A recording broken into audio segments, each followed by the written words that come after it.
All right, let's dive in. Today, we're stepping into the sprawling, chaotic, and absolutely brilliant streets of 19th century Paris. But we're not just looking at a city of famous monuments. We're going to see Paris the way Victor Hugo saw it, as a living, breathing creature with a soul all its own.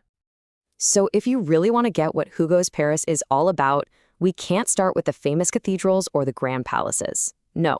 We have to start right down on the ground with the city's most invisible, but maybe its most important character. Hugo gives this character a name, the Gamin. So picture this kid. He's somewhere between 7 and 13 years old. He might have no home, no shoes, sometimes not even a shirt. But, in a way, he possesses the entire city. He's clever, he's witty, and he survives completely on his own terms. Now, here's what's so brilliant about this. Hugo could have just made him a tragic figure, right? Someone we should just feel sorry for. But no. The Garamond is the ultimate symbol of freedom and resilience. He represents this unconquerable spirit of the people, this ability to find joy even in poverty, a spirit that challenges authority just by existing. Okay, so with that spirit in mind, let's zoom in a bit and see how this huge citywide conflict actually plays out inside a single family representing two totally opposing worlds.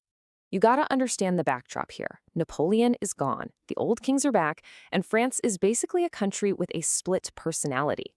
It was completely torn between the old world of kings and nobility that had been overthrown and the new world that was forged in revolution and imperial glory. And this slide just lays it all out, doesn't it? On one side, you've got the super formal, stuffy, aristocratic world of the restored monarchy, where Napoleon's name is practically a curse word. And on the other, you have the ghost of Napoleon's empire, kept alive by the loyal soldiers who fought for him and were now treated like outcasts. So let's meet the guy who is basically old France in human form, Monsieur Gillenormand. I mean, get this, the dude is 90 years old, proud, rich, and just completely disgusted by this new era. For him, the revolution was a total disaster, and Napoleon was nothing but a criminal. Okay, so you've got these two massive opposing forces. How does that epic struggle get funneled down into the life of one kid? And that kid is Marius. He's growing up surrounded by all this royalist money and tradition, but he carries the last name of a father he is forbidden to know, a father who stands for everything this world despises. Yeah, I mean, can you imagine? Your whole life, the story you're told is that your own father abandoned you, that he's a disgrace to the family's name. Marius grows up feeling this deep sense of shame for the very man who gave him life. And the deal that was made behind the scenes was just heartbreaking. The grandfather basically gave the father a terrible choice. He said, look, you can let me raise the boy in wealth and he'll inherit everything, or you can keep him and he'll have nothing. What choice did he have? For his son's future, the father agreed, effectively erasing himself from his own child's life. But the father, he couldn't just vanish. The love was too strong. So every couple of months, he would secretly travel to Paris, go to the Church of Saint-Sulpice, and hide behind a pillar, all just to catch a glimpse of his own son from a distance, weeping silently, watching a boy who had been taught to believe he was worthless. So who was this guy really? This silent, exiled man? It's time to finally pull back the curtain on the lie that Marius's entire existence has been built on. Right, so was he the family disgrace? The bandit his grandfather made him out to be? Or was the truth something else entirely? The truth? It was absolutely mind-blowing.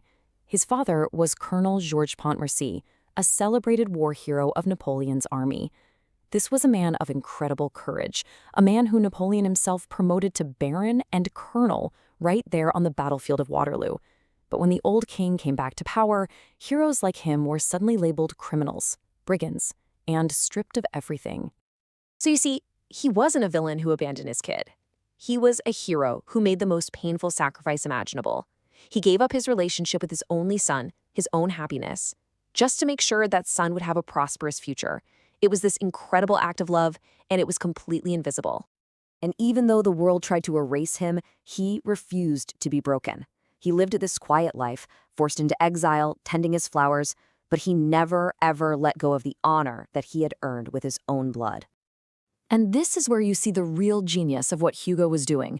Marius's personal story, this war between the grandfather he knows and the father he's discovering, it's not just a family drama, it's a perfect mirror of France itself, a nation at war with its own soul, torn between its monarchist past and a revolutionary future. Ultimately, Marius's journey to uncover the truth about his father forces us all to ask a pretty big question. How much of who we are is shaped by the histories we never knew about and the sacrifices we never saw? What truly defines us? The comfortable stories we're told, or the difficult truths we find the courage to go out and find for ourselves?